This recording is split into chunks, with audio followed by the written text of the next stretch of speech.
Well, what a treat in New Orleans. I'm walking along Radio Row, and I run into an old friend. That's right. What's going on, How's it going, man? Good to see you, dude. Bobby. I see Todd. You and Todd are out here working, and Chad Steele is here. So yep. Baltimore's well repped in Louisiana, and it's great to see you, man. It is, yeah. I mean, this venue and this city is kind of near and dear to my heart. Last time I was here was in 2012 when we were playing the Super Bowl. Yeah. So it's really cool to be back. And I've never done the whole Radio Row thing, and this is an all-new experience for me. So I'm enjoying it. It's fun. I was walking into the media event last night at Mardi Gras World, which was just like a ridiculous experience. I mean, overstimulating doesn't even begin to describe it. Oh, I'm sure. But I'm walking in, and I see a bunch of photos from February 2013. And one of them that had like the big poster was number 82 with that football in his hand up in the air. And it was just memories started kind of pouring back in. So is this your first time back? Yeah. First time I have been in New Orleans since the Super Bowl. And, you know, that was such a whirlwind of a week when we were here for that. You know, there's so many distractions. There's so many things pulling you in a million different directions. You got media, but you're also trying to balance practice and thinking about the game and all that kind of stuff. So you don't get to quite enjoy all the sights and sounds and everything going on around the city. And you know, the nice thing about New Orleans too, as a Super Bowl venue, is everything's walking distance, and you can kind of get to every different spot and every restaurants and all that kind of stuff. And it's all right here, which is really nice. But, man, we didn't get to enjoy it then. Like, you know, I'm getting to enjoy it now. There's a lot of stress that goes into that week, and, just a lot going on that you've never experienced before. And, you know, fortunately, it ended up being a great week for us. Yeah. And we walk away as world champions. And, you know, looking back, it's a special city and a special place. I know there's a lot of members of this audience that had flights booked, accommodations ready to go for this year. They understood that it was 12 years since the last one, and then 12 years prior to that was the first one. And of course, you know, Lamar was 28. Trent was 28. Joe was 28. All these ridiculous. I didn't even know all of that. There's a lot of. The stars were aligning. But you know how fandom works. You're looking to hang your hat on anything, and that was sort of the superstitions that were out there. And so for it to end, you know, abruptly the way that it did, you know, back-to-back years, as any offseason does, and in this case, the playoff run comes to a screeching halt, and you're kind of left wondering why. And so I know. You're someone that still follows this team religiously, and you talk about it relatively often in different media circles. So I guess I ask you generally, why? It's a good question. I mean, the way that the Ravens were playing at the end of the regular season and going into the postseason, they had as good of a chance as anybody to be here this week playing in this game. And so, if I were a betting man, I would have probably bet on the Ravens to be in this Super Bowl, as did, just like you mentioned, everybody was getting flights ready and getting everything ready to come down here again in New Orleans. I mean, the stars were all aligning to see that happen. But I think the Achilles heel of this team has been self-inflicted wounds. And as good as they've been in the regular seasons, for whatever reason, at moments in the postseason, and it's not every postseason game. They've had some dominating wins in the postseason. Look at Pittsburgh in a wild card round. Yeah. Look at Houston in the divisional last year. I was just going to say Houston last year. Yeah. I mean, they've had some very convincing playoff wins. It's not like this team gets into the playoffs and just chokes away their chance. I mean, they've done some really good things in the postseason, but there have been games in each season where they've shot themselves in the foot. I mean, you look 2 years ago, you look back at the AFC Championship game in Baltimore against Kansas City, and it was the Zay Flowers fumble right at the goal line that completely turned the tide in that game. I mean, Baltimore dominated that second half. Patrick Mahomes couldn't move the ball. Had they scored right there, Baltimore's going to win that game and be in the Super Bowl. And for whatever reason, they shot themselves in the foot. They committed a bad turnover late in the game. And then you have this one in Buffalo, and Buffalo got out to a good start in that game, and built a 10-point lead going into halftime, something like that, and the Ravens came out and did what the Ravens do in the second half, and they ran the ball with Derrick Henry, and it looked like the Baltimore Ravens that we've seen all year long. And Lamar was, you know, doing Lamar things, and And then at the end of the game, they shoot themselves in the foot again. And really, it was the whole game. The turnover differential was -3, right? You can't turn the ball over 3 times and get no turnovers and expect to win a football game. I mean, I think it's like a less than 7% chance of winning a game when you're -3 in the turnover differential. And so it's these self-inflicted wounds that rear their ugly head in pivotal moments for the Ravens that unfortunately has ended their seasons the last couple of years, and it's been kind of their issue throughout the postseasons. So in other words, it's a lack of player execution. I mean, everything boils down to player execution. Yeah. I mean, it's just the ball hasn't quite bounced their way when they've needed it to. Yeah. You know, an unfortunate fumble down by the goal line when you're trying to reach the ball out to break the plane. You know, Mark's trying to cut back and make a big play, and unfortunately that ball just gets stripped out. It's routine plays that are having really poor consequences that are really hurting the Ravens. And some of that's luck, and some of that's, you know, just a lack of execution that you point to. But, I mean, this team was so talented this year. Oh. And you felt good about them going into any matchup against any team. And what, you know, Lamar would be able to do and Derrick Henry in that combo. You felt good about every game. You just felt like, how are the Ravens going to lose any of these games? The way that they play and the style that they play. And no matter if you're in Buffalo or you're at home in Baltimore or you're in Kansas City, that style of play translates. And unfortunately, you know, the turnover thing has plagued them the last couple of seasons. That's been the difference. You know what I've been thinking about is it's so easy to point to the Vegas loss, the 0-2 start, the Cleveland loss as like key moments that come January impacts your seeding, impacts home field advantage or having to go on the road the way they would have had to both. Well, they obviously did in the divisional round and would have had to again, of course, in the AFC Championship game to get to New Orleans and go through Kansas City. And I kind of like want to hang my hat on those areas of, man, if they had only shored things up as a passing defense through the first 10 weeks, maybe they do have home field advantage. Maybe they are in play for a second or first overall seed. But then I go back to it's player execution. Like there's no I shouldn't waste time trying to analyze all of that in season if it's player execution that's ultimately forcing these outcomes. Yeah. Right? Like they could have been at home just like they were, like you referenced with Zay at the goal line last year. Yeah. And it could have come down to that. So I think a lot of people are, I guess what I'm doing right now is there are so many within the fan base that are trying to not only assess blame, but find meaning in trying to evaluate what happened this year because of everything that transpired over trying to get back to the AFC Championship game. I almost feel like there was this foregone conclusion, this universal understanding that there was going to be a rematch of Kansas City, Baltimore. And the fact that it didn't happen, I think people are grappling for answers. Yeah, and I think we all wanted to see that. Yeah. Selfishly. Here's the thing, though, and this is one thing that, you know, the casual fan needs to understand about football. There's so many variables in a football game and elements of luck that happen in a football game. I think about when we won the Super Bowl in the 2012 season, obviously 2013 Super Bowl, and we had to get lucky at times. The ball had to bounce our way a few times. We had to have Raheem Morris misplay a Jacoby Jones deep ball and try to undercut it and it go over his head with 20 seconds left and no timeouts to stay alive and force overtime and then win it over. I mean, it is so difficult to be the last team standing in this league when all is said and done. And it speaks to how remarkable Kansas City is. But think about Kansas City.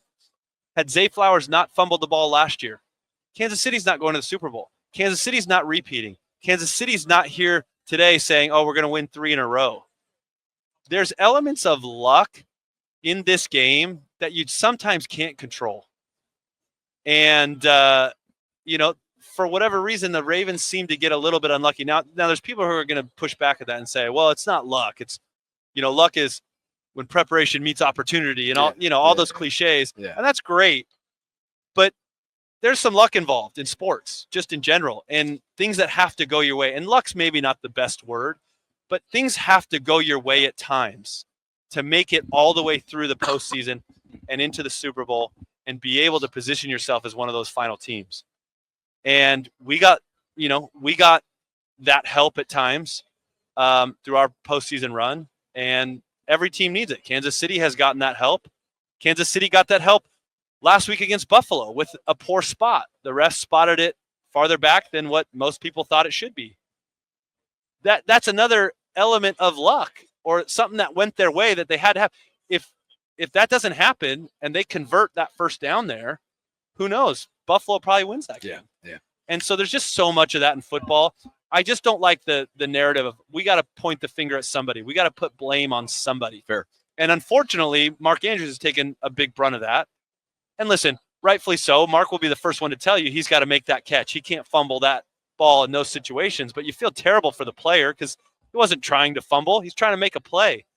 And it just so happened that at the right angle and the player punched it out. And he's made that move probably a million times in his career, as have I. And I've, fortunate enough, haven't gotten stripped in that moment or whatever. Yeah. But, man, he's made that catch a million times. And unfortunately, in that situation, he didn't. And so there's so many elements beyond sometimes our control that determine whether or not we make it to the end. And so, like, the whole blame thing, I don't love that. Fair. It's a perfect segue because we've gone 12 minutes and counting, and Mark Andrews just came up for the first time. And I think when people think of you and they think of Todd, they want your perspective. And what a year it was for Mark. I mean, you come out of the gate statistically slow. Yeah. You're gearing back up, kind of ramping back up from last year's gruesome ankle injury because of the hip drop tackle on that Thursday night against Cincinnati, if memory serves. Yeah. And yet you finished with a career high single season touchdowns, and you're as reliable as ever. And yet in a do or die moment, I think everybody is just probably still numb that it was 89 that it happened to. And so, of course, you're on Radio Row with Todd Heap. We're going to have him on a little bit later on. Mark surpassed Todd. He is now, as you know, the all-time touchdown leader in franchise history. The guy's been around 7 seasons. It's been a remarkable start. And so for it to be Mark that comes up short in a big moment, it's shocking. Have you had a chance? Do you have a relationship with Mark? Have you had a chance to catch up with him? Yeah, I know Mark pretty well. And Todd and I were just in Baltimore 3 or 4 weeks ago. Took a picture with Mark in the middle, and Mark's a good guy. And when the game played out the way that it did, man, my stomach dropped. And I just felt terrible for Mark because you know what he's going to put himself through emotionally. He's going to, nobody's going to punish Mark more than himself for not executing in those moments. And like I said, he's made that catch a million times. And unfortunately, for whatever reason, he didn't in that moment. And, you just feel terrible because it could have been any of us in that moment that didn't make that play, even though we've made it a million times. And it's not always the pressure that gets to you. It's not always, it's too big of a moment and you didn't execute in that moment. Yeah, I mean, you have to be at your best in those moments and you have to execute in those moments. And Mark will be the first one to tell you that's what you get paid to do. It's great to do all that in the regular season, but if you can't do it at the most critical moments of your career, then why are you doing it? And Mark will tell you that. But unfortunately, it just hit him in the right spot that he didn't make that catch. And he's going to beat himself up all offseason for that. But you cannot argue with what Mark has meant to this franchise, what he's been able to accomplish in just 7 years of playing, what he's meant to Lamar, and his productivity, just everything. The Ravens wouldn't be in that position without Mark Andrews. And I think you have to remember that. And so my hope is that this won't be how we remember Mark Andrews, which there's been players, what was it, Jackie Smith? And I might be butchering that name, for the Cowboys. He's remembered for a big drop in the postseason for Dallas. and this was decades ago. And he was a great player. But the one thing they remember about him was that play. And I don't think that's how this story will play out for Mark, and I hope it doesn't. And I think based on what Mark did this year, like, he's got a lot of good football left in him. And I know he's going to bounce back from this and have a productive career beyond this, as he has had before this. But man, you just feel so terrible for guys in those moments, because it's easy for you to put yourself in his shoes. I'm sure. I mean, you can. I think about, playing in the Super Bowl, and let's say I dropped the touchdown pass that I ended up catching and all that kind of stuff. And, we've all dropped passes, and that's the thing about it. We've all dropped passes. We all know what that's like. You're never trying to drop a pass. Yeah. And you're never necessarily conscious of the fact that, oh man, this is a big moment, I hope I don't drop it. You're just playing football. You're doing what you've always done and what you're trained to do, but sometimes you drop it. And unfortunately for Mark, it was in a big moment for him. But man, Mark's going to bounce back. He's a warrior. He's a mentally strong dude. He's proved it throughout his life and his career. And, but you feel bad for those guys in that moment. Knowing him the way that you do, I mean, you mentioned it, I think we all would agree. He's clearly going to beat himself up over it. He decided to not make himself available immediately to the media, and then a couple of days removed from the loss, put out a statement, and of course that was interacted with and engaged with all over sports media, as you would expect. Do you have a sense for how he's handling these initial first couple weeks? I don't, and I haven't talked to Mark. I think about what I would want in that moment. So I would just kind of want people to leave me alone for a little while. Yeah. And, is that how you've chosen to, I assume you have direct contact to him, but you've chosen to kind of. Yeah. And listen, I've talked to Mark a number of times throughout the years, but we don't text all the time. We have the same agent and that kind of stuff, but we're not in a relationship where I'm constantly reaching out to him about stuff and all that kind of stuff. So, and what do you say? I mean, what do you say? And that's the other part of it. Like, there's nothing I can say that's going to help Mark right now. Yeah. And listen, everybody wants to point to him as, the reason the Ravens lost. That's so far from the actual truth. There's so many plays in that game that contributed to that loss. You had 3 total turnovers in that game, which completely, especially early in that game, changed the complexion of how that first half went.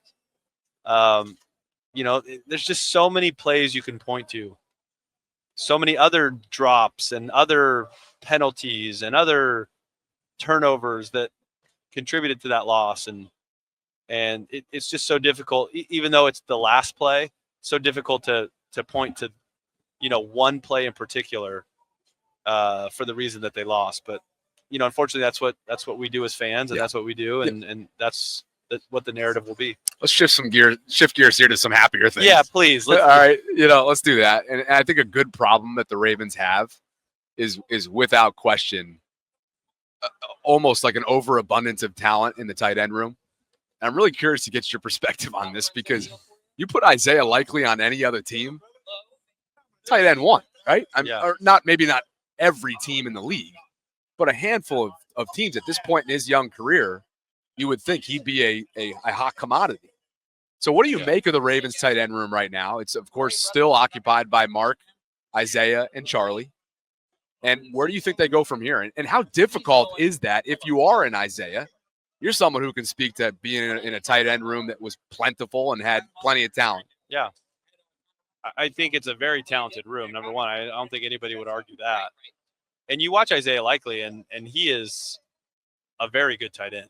I mean, you watch him catch the ball. You watch his movement skills after the catch. You watch how he runs routes.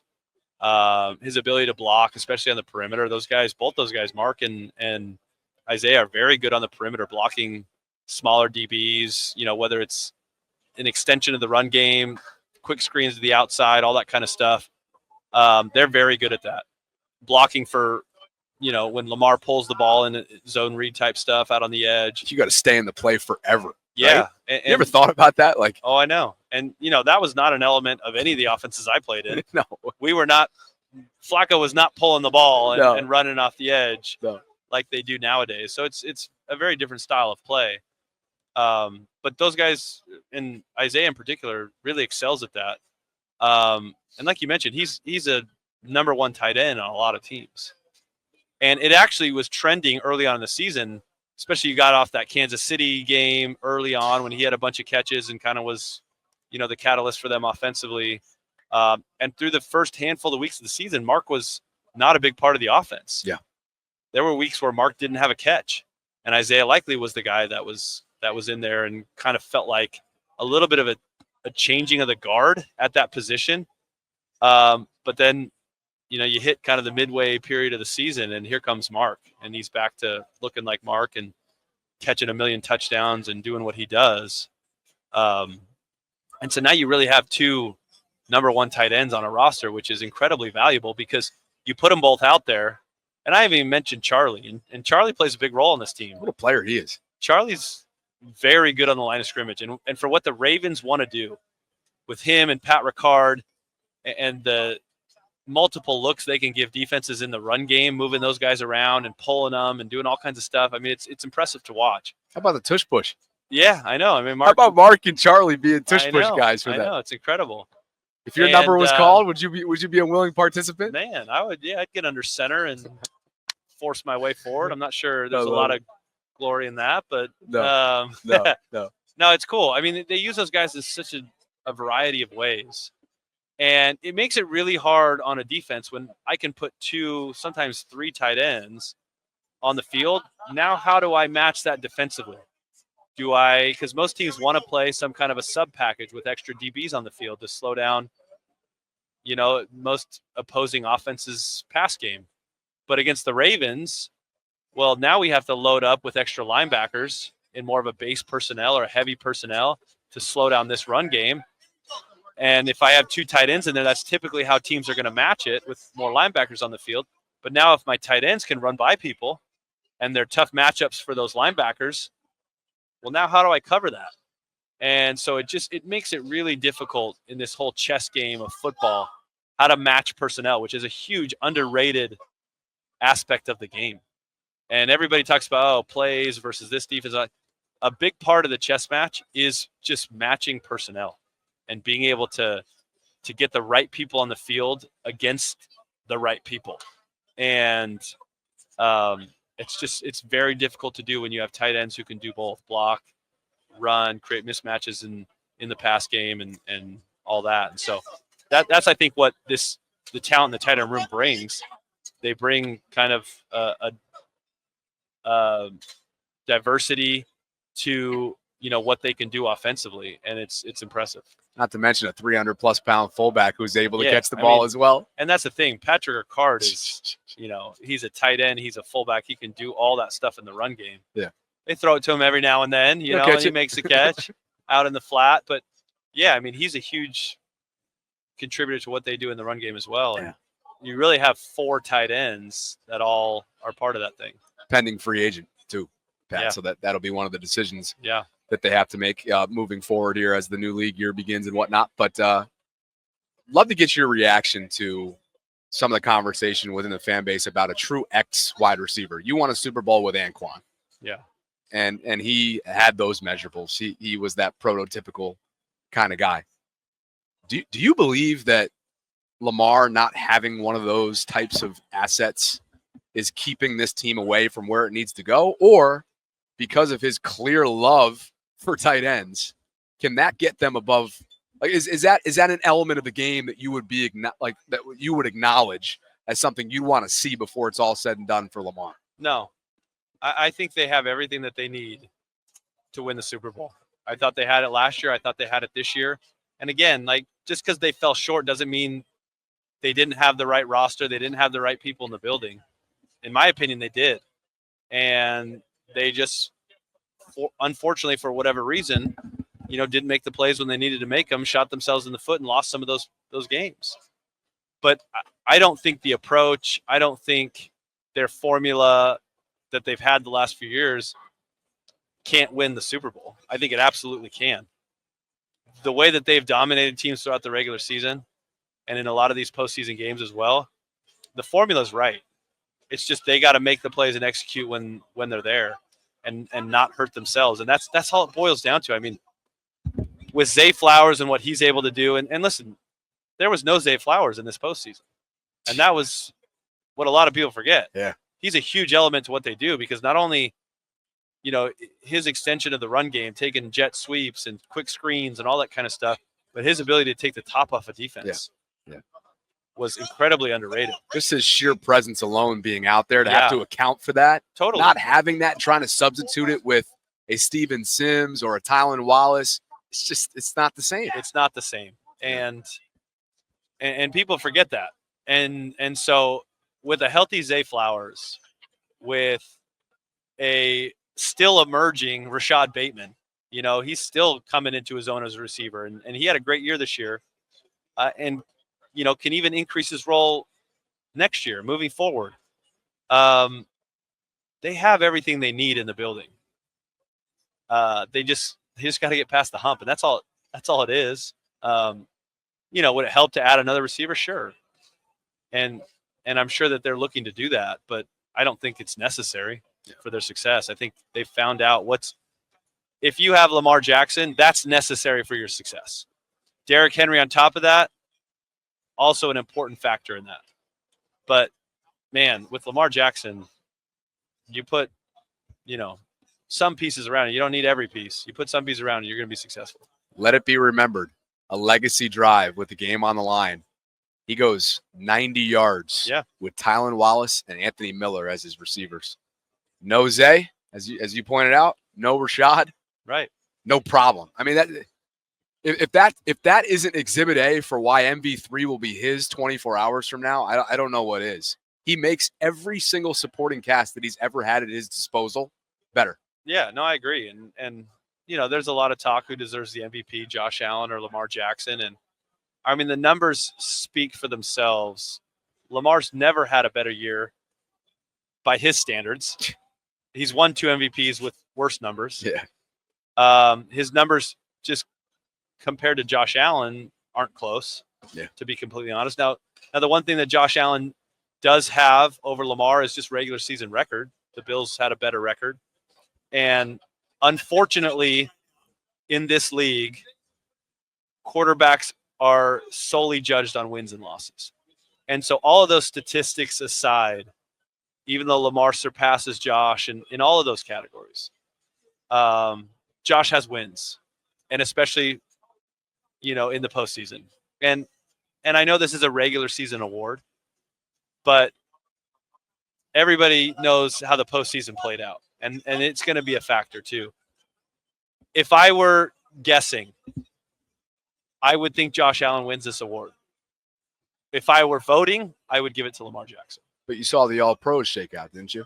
I did. But Lamar's won 2. This is the LeBron James effect, right? LeBron James for how many years could have been the MVP in the league? And probably should have been. Probably 8 or 9 years in a row. He didn't get it all those times. Why? Because that's just a stale narrative for the NBA, for people. They just get tired of greatness. Well, it's the classic fatigue. Yeah. And so I unfortunately feel like Lamar Jackson is going to be victim of that same fatigue. He's already won 2.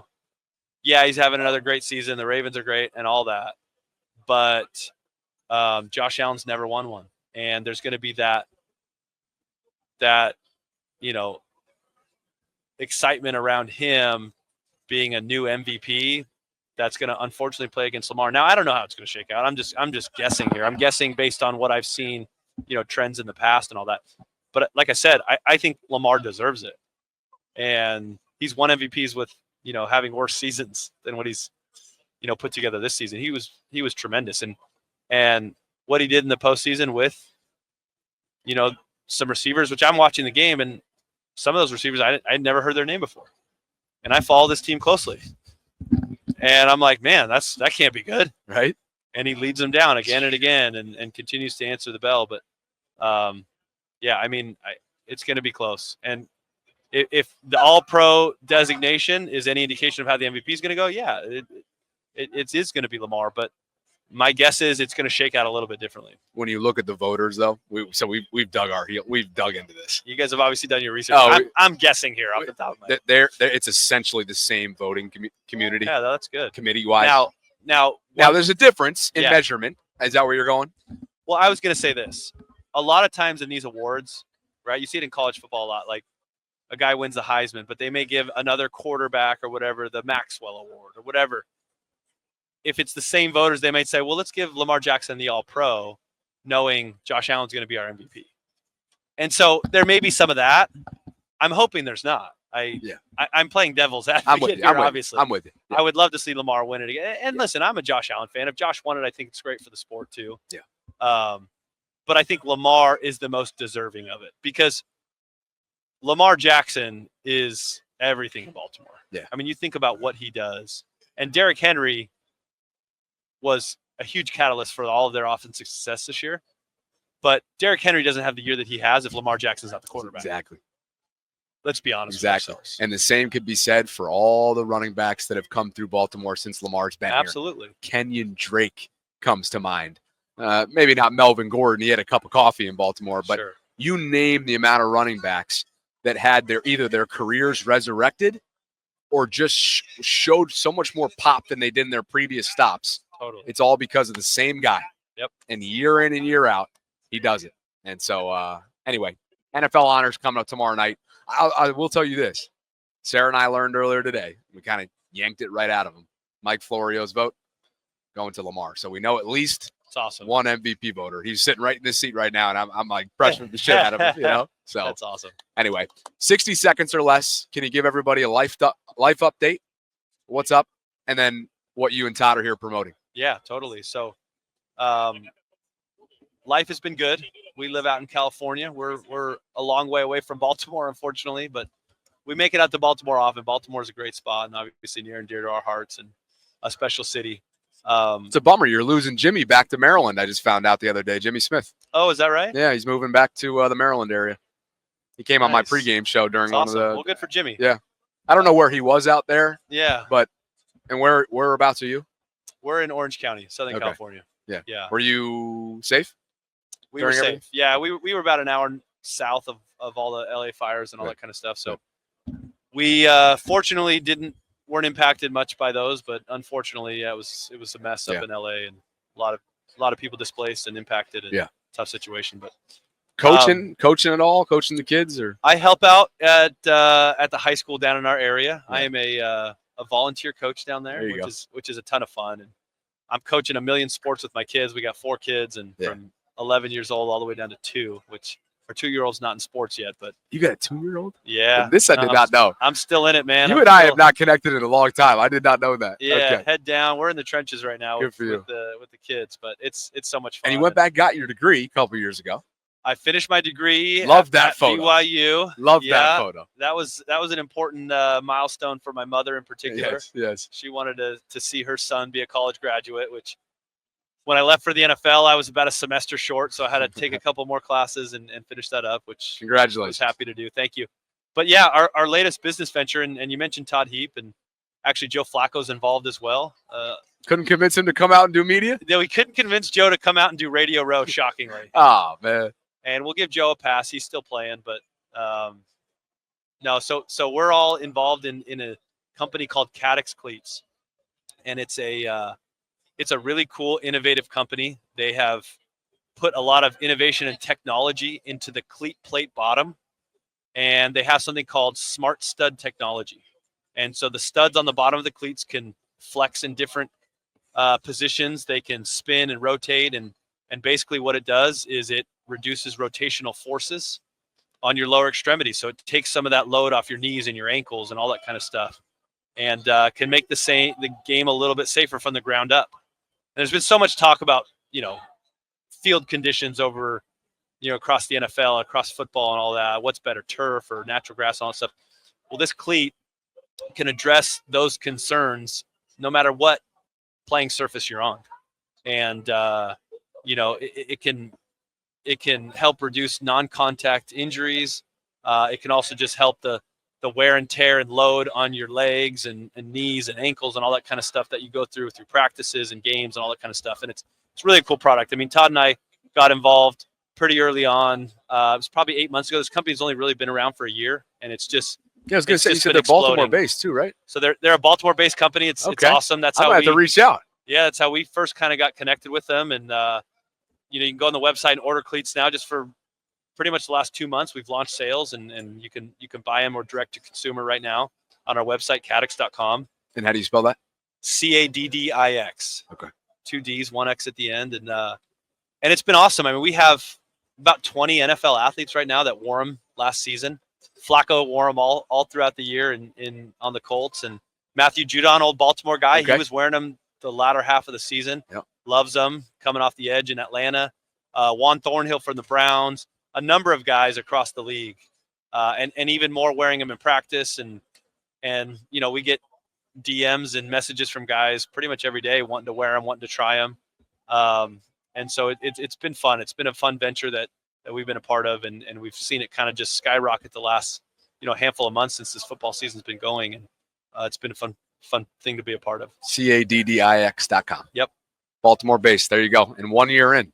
Well, they picked the right guys to promote it. So hopefully we'll have Todd on here in the coming days, if not coming hours. But Dennis, it's always great to catch up with you, man. And awesome. Congratulations on everything. And man, 2 years old. You're in the thick of it, man. Yeah, we're in it. Well, thank you, Bobby. Dennis Pitta, ladies and gentlemen. Talk to you guys soon.